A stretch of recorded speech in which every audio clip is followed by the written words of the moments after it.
Kugeza ubu Elon Musk niwe mukire wa mbere ku isi cyangwa se niwe muherwe wa mbere ku isi. Byumve neza ko afite amafaranga atabarika, afite amafaranga angana na miliyari 500 z'amadolari y'abanyamerika. Aya ni ayagera kuri miliyoni 5,000 by'amadolari y'abanyamerika. Tekereza isi aho imodoka zitagikoresha esanse, aho abantu bashobora gutura ku yindi mibumbe, aho ubwonko bwa muntu bushobora guhuzwa na mudasobwa, aho interineti igera hose ku isi no mu byaro bya kure cyane. None se utekereza ko ibi byose bidaturuka mu nkuru za science fiction, ahubwo ari ibitekerezo by'umuntu umwe? Ibi mvuze bwa mbere nibyo umuntu bamwe bita umusazi, abandi bakamwita umunyabwenge urenze abandi bakamwita umugabo uteye ubwoba kubera ibitekerezo bye, ariko isi yose igahurira ku izina rimwe ikamwita Elon Musk. Uyu ni umugabo utavuga gusa inzozi, ahita azishyira mu bikorwa. Uyu ni umugabo wavuze ati niba isi ishobora kurangira ngomba gushaka uko abantu babaho no ku yindi mibumbe. Uyu ni umugabo wongeye akavuga ati imodoka zigomba kugenda zidahumanya ikirere. Uyu ni umugabo wongeye akavuga ati ubwonko bw'umuntu n'ikoranabuhanga bigomba gukorana. Nanone ni umugabo benshi bita ko adakunda kuripfana ku mbuga nkoranyambaga, cyane cyane ku rubuga rwa Twitter cyangwa se X. Ariko ikibazo ni iki, Elon Musk yabigezeho ati yaturutse he? Ni iki cyamugize uwo ari uyu munsi? Ese koko ni intwari y'isi cyangwa ni umuntu uteye impungenge ejo hazaza h'abantu? Uyu munsi muri iyi video ndende icukumbuye turagiye twinjira mu buzima bwa Elon Musk bwose, duhereye mu bwana bwe bugoye, duca mu ntsinzi n'intsindwa, tugere ku mishinga ye itumye isi yose ihinduka. Tukiri aho, niba ari ubwa mbere wisanze kuri ubu bwami bw'ibyegeranyo mu Rwanda, njye tugiye kubana, amazina yanjye nitwa Fitinima Yves. Nyamuneka banza ukore subscribe, urebe iyi video ukayirangiza cyangwa se kureba iyi video ukageza ku musozo, uraza gusobanukirwa neza Elon Musk, bimwe mu byo wari umuziho ndetse n'ibishya uri bwumvire muri iyi video. Elon Musk yavutse mu mwaka w'1971 muri Afurika y'Epfo. Byumve neza ko yavukiye muri Afurika y'Epfo nk'uko twabivuze haruguru. Mu bwana bwe yari umwana usanzwe, yari umwana utavuga cyane, ukunda gusoma ibitabo cyane kurusha gukina n'abandi bana. Ibi byatumye abandi bana bamwita amazina mabi, bamukubita, banamwanga.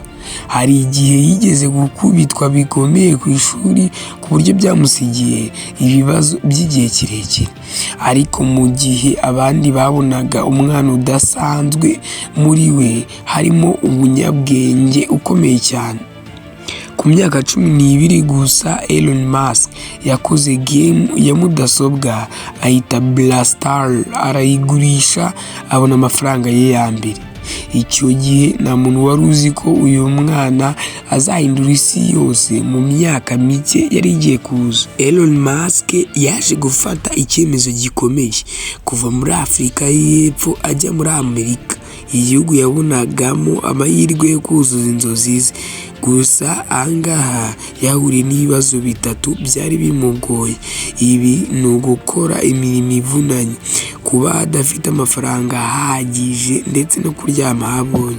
Ariko ibi ntibyamuciye intege, ahubwo yize siyansi, yiga ikoranabuhanga n'ubwenge bwimbitse, kuko intego ye ntiyari gukira gusa, ahubwo byari guhindura isi yose muri rusange.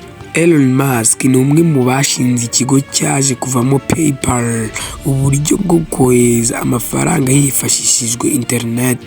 Igihe PayPal yagurishwaga, Elon Musk yabonye amafaranga menshi cyane, ariko se yakoze iki? Yarafashe arayarya. yabayeho mu buzima bw'akataraboneka? Ibi ni ibibazo bibaza ese Elon Musk aya mafaranga yabonye bwa mbere yayakoresheje iki? Igisubizo cy'ibi bibazo ni oya. Yafashe ayo mafaranga ayashora mu mishinga isa n'idasanzwe, abantu benshi bakamuseka, gusa ntibari bazi ibyari biri muri iyo mishinga. Elon Musk ubu ngubu imodoka abantu baravuze bati imodoka z'amashanyarazi ntizizigera zikunda. Elon Musk mu mutima we ati reka tubibone. Yashoye amafaranga menshi muri Tesla hafi yo guhomba inshuro nyinshi. Hari igihe yari hafi yo guta byose, imishinga igenda nabi abantu bamunenga, ariko ntiyacitse intege. Uyu munsi Tesla ni kimwe mu bigo bikomeye ku isi, kandi imodoka zayo zahinduye imyumvire y'abantu ku isi yose. Byumve neza ko hari imodoka y'akataraboneka idasanzwe ndetse ishobora kujya ahantu indi modoka itanakishimira kugera. Iyo modoka nta yindi yitwa Tesla Cybertruck. Iyi ni imodoka ikomeye cyane, ihenze ndetse ikunzwe n'abantu benshi.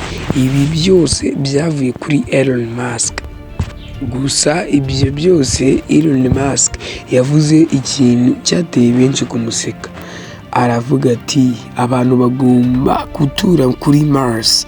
Yashinze SpaceX, ibigo byinshi byari byarananiwe kugeraho.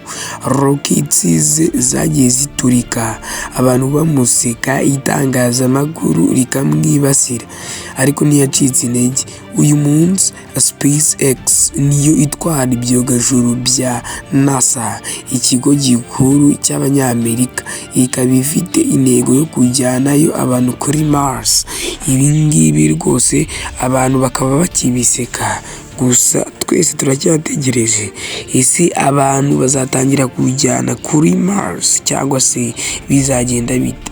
Elon Musk afite icyo bita Neuralink, guhuza ubwonko bw'umuntu n'ikoranabuhanga. Ibi ngibi bijyana n'icyo bita Starlink, internet igera ku isi yose. X Twitter, guhindura uko abantu bavugana ku isi. Iyi X ni Twitter, iyi ngiyi rwose niye bwite ndetse ashatse yayikoreye icyo ashaka. Ibi byose bigaragaza ko Elon Musk adashaka gusa amafaranga, ahubwo ashaka kugira ijambo ku hazaza h'ikiremwa muntu. Elon Musk hari abamwita umutware w'iterambere, hari abamwita umuntu uteye impungenge, hari abamwita umuntu ushobora guteza akaga isi. Ikibazo gisigaye ni ese Elon Musk azaba intwari y'isi cyangwa se azaba intandaro y'ibibazo bikomeye ejo hazaza? Elon Musk ni urugero rugaragaza ko inzozi nini zishobora guhindura isi. Kudacika intege bishobora guhesha amateka.